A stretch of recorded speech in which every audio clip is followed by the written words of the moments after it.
Hey folks, so in this video, we're going to be solving the problem of how do I print out the contents of my stack. So we're going to implement the iterable interface. So let's take a look at this piece of code here. So suppose I want to implement the following. For integer I, colon, sum stack, system.out.println element of I. So what this is basically saying is, look at every element in my array, or in my stack, and print them out. So yeah, that seems entirely reasonable. This would give me the ability to see what's in my stack.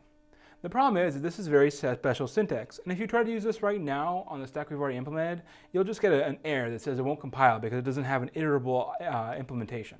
Okay? So what can we do? Well, in Java, there basically is a way to support this, right? This is actually syntax in the language that calls something called an iterable object. Okay? And so what we want to do is basically implement the iterable, we want to implement our stack to be an iterable object by implementing the iterable interface. Right? That's our goal. If we do that, then the syntax above will work for us just fine. So this is what we're going to do. We're going to implement the iterable interface. Okay? So this is it. This is it. This is not impressive at all, right? Public interface iterable generics of item, then iterator. Okay? So this is our iterator interface. And so we basically need to implement that, right, in our main stack implementation, right, in order to get this syntax going. A couple of things here to note. First of all, is this, right? So I have iterable of item. Basically what that is saying that when you want to make something iteratable, right, when you want to implement this class, like people who built Java, they don't know what type of item you're going to be looping over. Are you going to be looking at strings, integers, whatever, right? They don't know what you're going to be looking at. And so they use generics here, right? So this is another example of generics. So item is a generic, right? It's where we can put in whatever it is that we actually have inside of our stack, right? That's how iterable knows to basically let us explore it, right? Okay, so iterable, right, is this interface. It basically means, so if you make a class iterable, it means it's a class you can loop over using this for each loop. Right? That's what it means to be an iterable class, right? You're allowed to use a for each on it, and it'll go into that class and pull out one item at a time, right? Typically used on collections, right? So array, a list, those things are iterable. A stack, right? A queue, those are iterable as well. We want to walk through them and look at one element at a time, right? That's what it means for something to be iterable with that specific syntax. Now, this is a pretty simple thing, right? It really only has one method in there. So iterator, okay?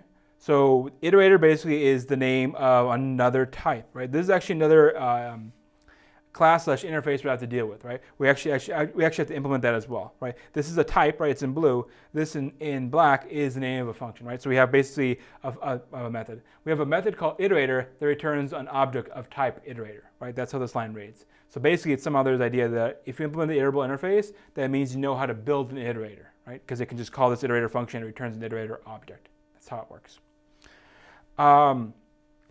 So this is what we need to do, right? So imagine, right, we're gonna have to implement this. That's our first step. Then we're gonna have to figure out how we deal with that thing as well. All right, so that thing as well, right, is the iterator. It's the iterator interface, right, for which we build a class.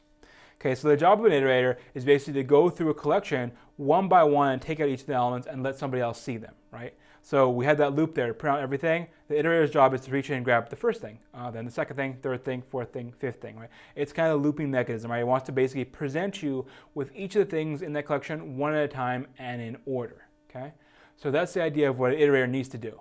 So an iterator is basically supported by this particular interface over here. And this interface is relatively straightforward, right? What will happen is we'll have to implement this interface for our stack class, and then our stack will be able to implement the iterable interface, right? Different than iterator, right? Iterator is the thing that does the work. Iterable just says it can do the work.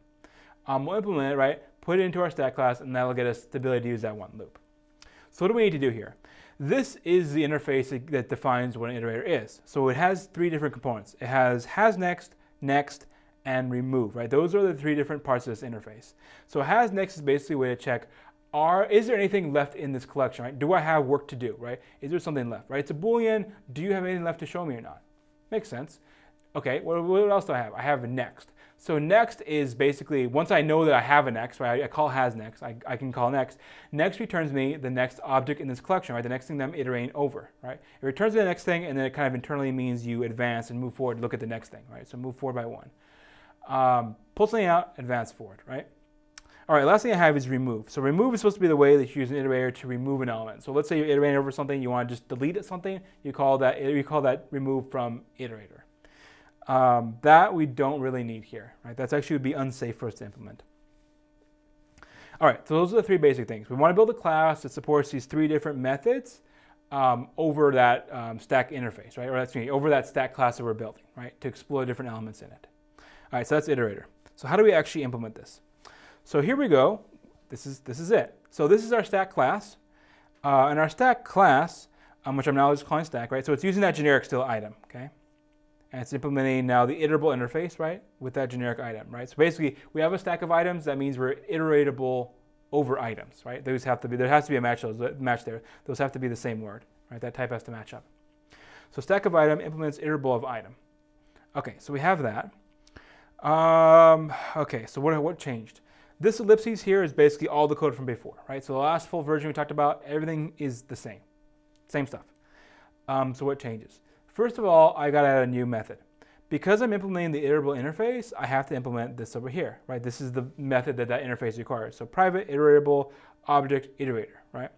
And it returns a new reverse array iterator, right? So this is basically us building a new thing to go loop through it, right? Because every time you're going to loop through it, you're going to build a new iterator object, right? Because the iterator object is letting you walk one by one through each of the things in your collection. So every time you go print it out or search through it, you got to create a new iterator object, right? You need to do a new one each time. Otherwise, it's like you'll start looking through it, and you're going to be already halfway through before you even start it, right? And that's not what we want.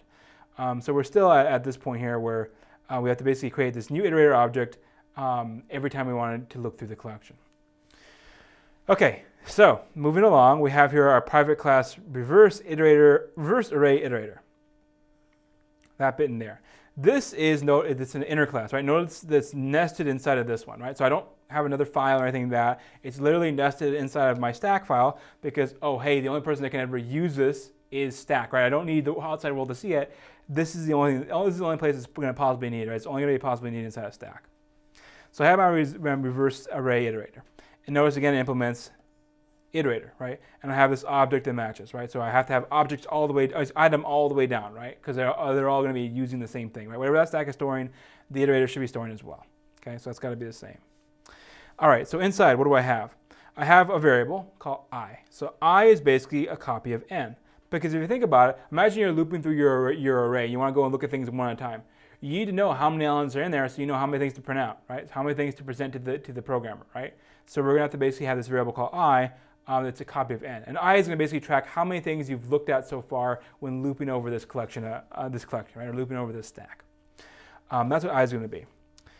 So yeah, everything else is relatively straightforward. The easiest one I'll go ahead and do is remove. Remove is blank because it doesn't make any sense to remove something from a stack. We can only remove it from the top. We can't remove it from the middle, right? So just leave it blank. Don't even throw an exception. Just leave it blank. You're not allowed to do it. Let's see what else we got. So next, right? Basically, we want to see if it's in range, right? So if I is greater than 0, that means we still have something to present to the user. Return true, right? So we want to basically just have that return true when there's something left, right? When there's not something left, we want to return false. All right, so are we in bounds, basically? Next looks basically like pop, right? So next basically returns the element from data, right? And then it decrements I. So this is the same mechanic, right? The pre-decrement to decrement the letter, right, and then use it as the index into data. As a note here, and this is important, because this is an inner class, meaning this private class reverse array iterator is defined inside of stack, because it's defined inside of that, all the variables that stack contains can be used by the inner class. So we have somewhere this. We have item data, right? Array.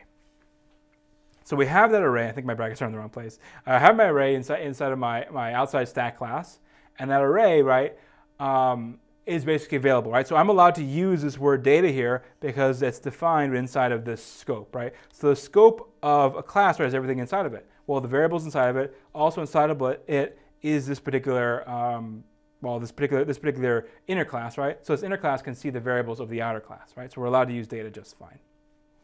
All right, so yeah, then we're done. We have basically our implementation of an iterator for the stack. Now we're able to walk through it and look at everything that it contains. There is unfortunately a little star here, and this is just a note to be aware of. We won't do this right now, but there is kind of one kind of area where you can cause an issue, which is, you you can imagine maybe that you have a stack, right? You start to loop through it. What happens if you start to change the contents of the stack while you're looping through it? In that case, this thing will get very confused. You can imagine you start to loop through it. I is a copy of n. Well, if you do a bunch of pops, n will go down really low, but the I variable inside of your iterator, right, still knows about the original n, so it'll be putting out stuff that's no longer there, okay? So it'll kind of go out of sync. So what we want to avoid, right, and we're not going to do it here, but what we want to avoid basically is concurrent, well, if we have a concurrent modification, our iterator should basically shut down. We should throw an exception. We shouldn't allow it to do anything. So it's a concurrent modification exception is what we'd like to support. But we won't do that right now, but that's just something to keep in mind. All right, so that wraps it up for this video. We've gone through the implementation of Stack. We have pretty much everything we want.